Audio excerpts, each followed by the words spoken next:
ഒരു കാര്യം, പേഴ്സണലി എൻ്റെ ഫേവറേറ്റ് സിംഗർ പി സുശീലയാണ്, ജാനകി അല്ല. അത് ജാനകി മോശമായതുകൊണ്ടല്ലേ, നമുക്ക് പേഴ്സണലി ഒരു ടിൽറ്റ് ഉണ്ടാകുമല്ലോ മനസ്സിൽ, അത് മാത്രമേ ഉള്ളൂ. എസ് ജാനകി മലയാളത്തിൽ എത്ര പാട്ട് പാടിയിട്ടുണ്ടെന്ന് എനിക്കറിയില്ല. പലരും 1200, 2000, 2500 ഒക്കെ പറയുന്നവരുണ്ട്. മൊത്തം 48,000 പാട്ടുകൾ 17 ഭാഷയിലായിട്ട് അവർ പാടി എന്ന് പറയുന്നു. 50,000 എന്നും ഇന്നലെ ടി വിയിൽ ഒരാൾ പറയുന്നുണ്ടായിരുന്നു. അത്ര വലിയൊരു ഗായികയാണ്.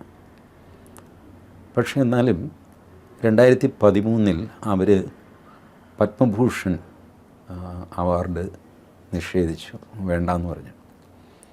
തെക്കേ ഇന്ത്യൻ കലാകാരന്മാരോട് ഒരു അവഗണനയാണ് കേന്ദ്രത്തിനുള്ളത്. അപ്പം അന്ന് ഞാൻ വേണ്ടിയിരുന്നില്ല എന്നിങ്ങനെ എനിക്ക് ഉള്ളിൽ തോന്നി. പക്ഷെ ഞാനാരും ഇതൊക്കെ പറയാൻ. അവർ മരിച്ചു കഴിഞ്ഞപ്പോൾ ഉണ്ടല്ലോ, അവർ ചെയ്തത് ശരിയാണെന്നും എനിക്ക് തോന്നി.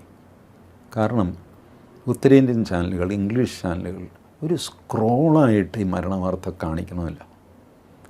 ഞാൻ ഇടയ്ക്കിടയ്ക്ക് ഒരു അരമണിക്കൂർ 3/4 മണിക്കൂർ ഇടവിട്ട് ഞാൻ ഇത് ടി വി വെച്ച് നോക്കി.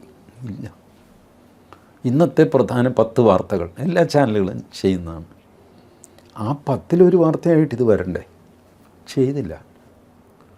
അപ്പോൾ എസ് ജാനകി എന്ന മഹാഗായികയെ ഉത്തരേന്ത്യയും ഇംഗ്ലീഷ് ചാനലുകളും അറിയുന്നില്ല. അവർ മനഃപൂർവ്വം ഒഴിവാക്കിയെന്ന് ഞാൻ പറയില്ല, അവർക്കറിയില്ല. എന്നാൽ അവരുടെ ഹിന്ദിയിലടക്കമാണ് ഈ 17 ഭാഷ ജാനകി പാടിയിരിക്കുന്നത്.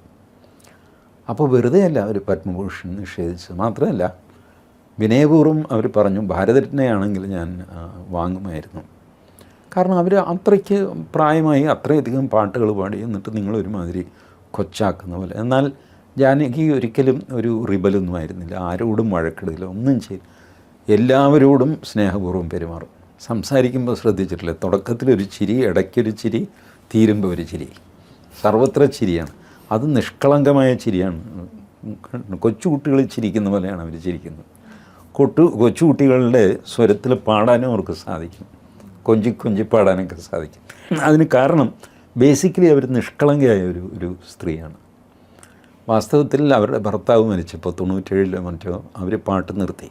പിന്നെ എല്ലാവരും ചേർന്ന് നിർബന്ധിച്ച് പിടിച്ച് വലിച്ചൊക്കെ കൊണ്ടുവന്നു. അപ്പോഴത്തേക്ക് അവരുടെ വലിയ ചുവന്ന കുങ്കുമപ്പൊട്ട് മാറി, കളർ ഡ്രസ്സ് മാറി, വെളുത്ത ഡ്രസ്സായി, നെറ്റിയിൽ ഭസ്മക്കുറിയായി. നിലാവിൻ്റെ നീലഭസ്മക്കുറി അണിഞ്ഞവളെ ഇല്ലേ, അതുപോലെയായി. ചിലപ്പോൾ ഭസ്മക്കുറി ഒരു ചന്ദനക്കുറി ഉണ്ടാവും നീട്ടി വരച്ച്. വേഷം അതായിട്ട് മാറി. 6 മാസം മുമ്പാണ് അവരുടെ മകൻ മരിക്കുന്നത്. 65 വയസ്സുള്ള മകൻ പെട്ടെന്ന് ഹാർട്ട് അറ്റാക്ക് വന്ന് മരിക്കുന്നു. വ്യക്തിപരമായ ഒരുപാട് ദുരന്തങ്ങൾ അവർക്ക് നേരിടേണ്ടി വന്നു.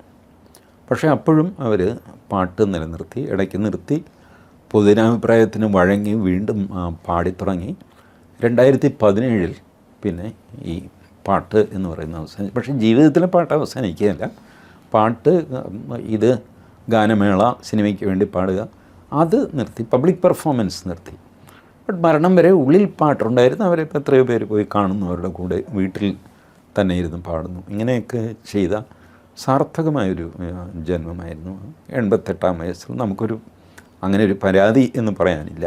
പക്ഷേ അവർ ശാശ്വതമായൊരു ഇമ്പ്രഷൻ ഉണ്ടാക്കി. ഇപ്പോൾ ഞാൻ ഇത്രയും വയസ്സായെങ്കിലും എൻ്റെ ചെറുപ്പം മുതൽ വയസ്സുകാലം വരെ പാടിക്കൊണ്ട് നടക്കുന്ന ജാനകിയുടെ പാട്ടുകളാണ്.